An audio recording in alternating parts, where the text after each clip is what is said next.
তাহলে ইহসানকে না চিনলে কখনো শুকর বলেন ওনার ইহসান একতা আল্লাহ ইহসান করেছেন ফাইন তাউদ্দু নিয়ামাতাল্লাহি লা তাহসু আল্লাহ বলেন আমার নিয়ামতকে গণনা করলে তোমরা শেষ করতে অর্থাৎ আমার নিয়ামতকে একটা সীমানায় তোমরা আনতে পারবে না আল্লাহ তাআলা এই জন্য চূড়ান্ত নিয়ামতের কথা বলে দিলেন কিছুই না চিনো এই নিয়ামতকে চিনো যে নিয়ামত নবী রাহমাতুল লিল আলামিন আমি আলোচনা শুরু করছি কোরআনুল কারীমের 21 নম্বর সূরা আম্বিয়া 107 নম্বর আয়াত আল্লাহ তাআলা ইরশাদ করেছেন বিসমিল্লাহির রহমানির রহিম ওয়া মা আরসালনাকা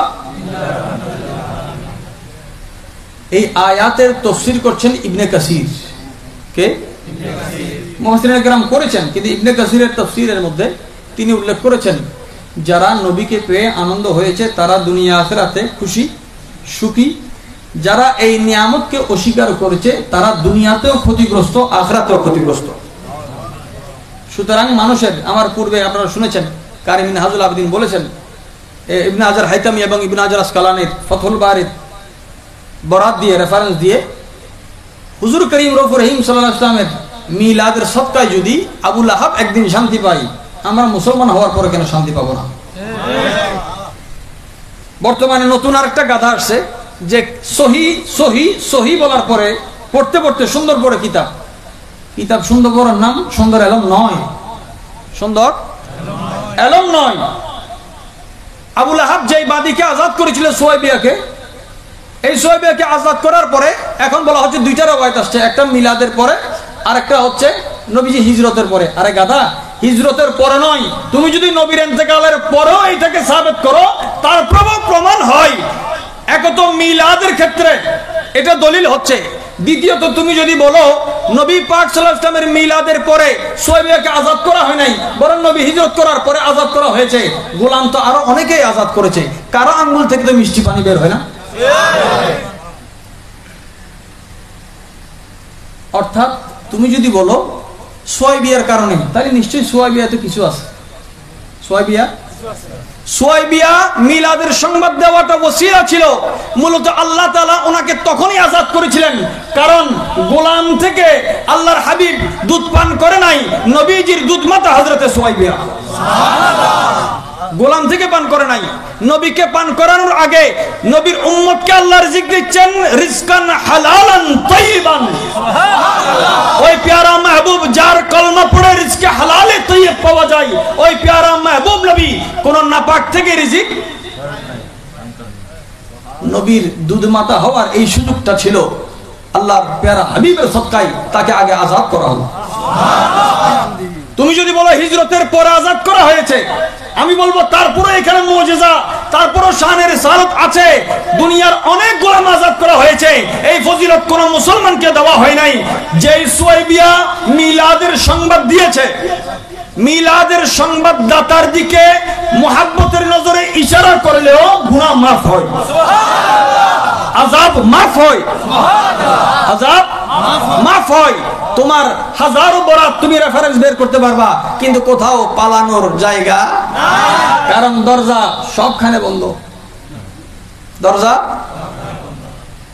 দুইটা দরজা এখনো খোলা আছে রাসূল পাক মসজিদে নববীর দরজা বন্ধ করলেন বলে যে সব ঘরের দরজা বন্ধ করে দাও দরজা আমারটা খোলা থাকবে আর আমার আবু বকর সিদ্দিকেরটা খোলা থাকবে সুবহানাল্লাহ এটা মসজিদে নববীর তাহলে মাদ্রাসার দরজা মাওলা আলী মাওলা আলী মসজিদের দরজা একটা তো রাসূল পাকের সাথে একটা সিদ্দিক আকবরের সাথে একটা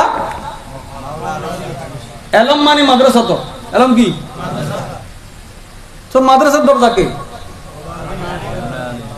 হযরত আলী রাদিয়াল্লাহু তাআলা আপনার মসজিদ লাগবে মাদ্রাসা লাগবে সিদ্দিকও লাগবে আলীও লাগবে সুবহানাল্লাহ আবু বকরের আলিফ থেকে মাওলা আলীর ইয়া পর্যন্ত আলিফ থেকে ইয়া পর্যন্ত সব সাহাবী হক এবং জান্নাতি সুবহানাল্লাহ কোন সাহাবীর বিরুদ্ধে কথা বলার অধিকার কোন উম্মতের নাই ওই সাহাবীরা যায় যেই সাহাবীর পিছনে নামাজ পড়েছেন ওনার ফজিলত ওই সাহাবীরা যাদের হাতে বায়াত গ্রহণ করেছিলেন ওই সাহাবীর ফজিলত সুবহানাল্লাহ আদবের সাথে ইসলাম আদবের ধর্ম ইসলাম হযরত আলকামা রাদিয়াল্লাহু আনহু বলতেন বলতে ইসলাম মুসলমান তো পাক রিজিক খায় ইসলাম ধর্ম পবিত্র না পাক কোনো কিছু ইসলামে নাই এই আয়াতের তাফসীরে লিখছেন কোরআন পাকের 16 নম্বর সূরা 114 নম্বর আয়াতে ওয়াশকুরু নিয়ামাতাল্লাহর তাফসীরের মধ্যে লেখা হচ্ছে কেন শুকর করব? হালাল রিজিকের কারণে। বলছে পবিত্র রিজিক।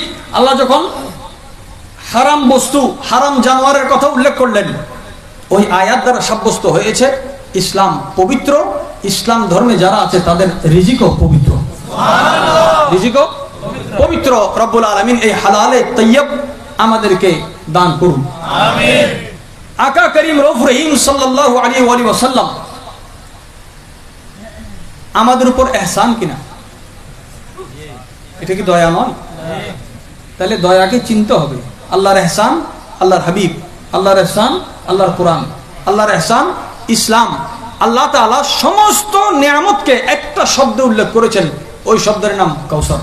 সুবহানাল্লাহ। ওই শব্দের নাম কাউসার। কোরআনে পাকের 108 নম্বর সূরার প্রথম আয়াত, বিসমিল্লাহির রহমানির রহিম, ইন্না আ'তাইনা কাল কাউসার। কাউসার কি? কাউসার মানে নবুয়ত। কাউসার মানে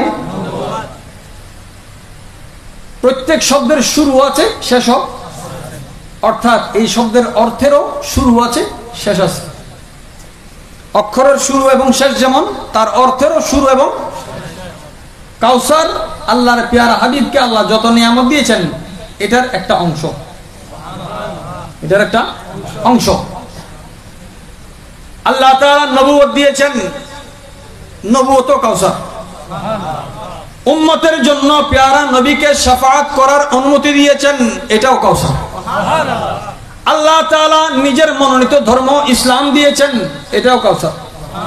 এটাও কাউসারের আরেকটা অর্থ আল খায়রুল কাসীর, জগতের সমস্ত কল্যাণ। এই শব্দকে আবার মুফাসসিরিন কিরাম ব্যাখ্যা করছেন। ইমাম জারির আত-তাবারি রাহমাতুল্লাহ আলাইহি ওনার তাফসীরের মধ্যে লিখছেন, তাফসীর বিল মাসুরের মধ্যে সর্বশ্রেষ্ঠ তাফসীর ইমাম তাবারির। যেমন নাকি হাদিসের মধ্যে বুখারী মুসলিমের স্থান, তাফসীরের মধ্যে তাফসীরে তাবারির স্থান। এমন বলা হচ্ছে কোন প্রকারের কল্যাণ আল্লাহ নবীকে দিয়েছেন? বলছে দুনিয়া আখিরাতের সমস্ত কল্যাণ। সুবহানাল্লাহ। দুনিয়া আখিরাতের সমস্ত কল্যাণ। কাউসারটা কি? বলছে কাউসার জান্নাতের একটা কূপ। জান্নাতের কখনো দেখেছেন?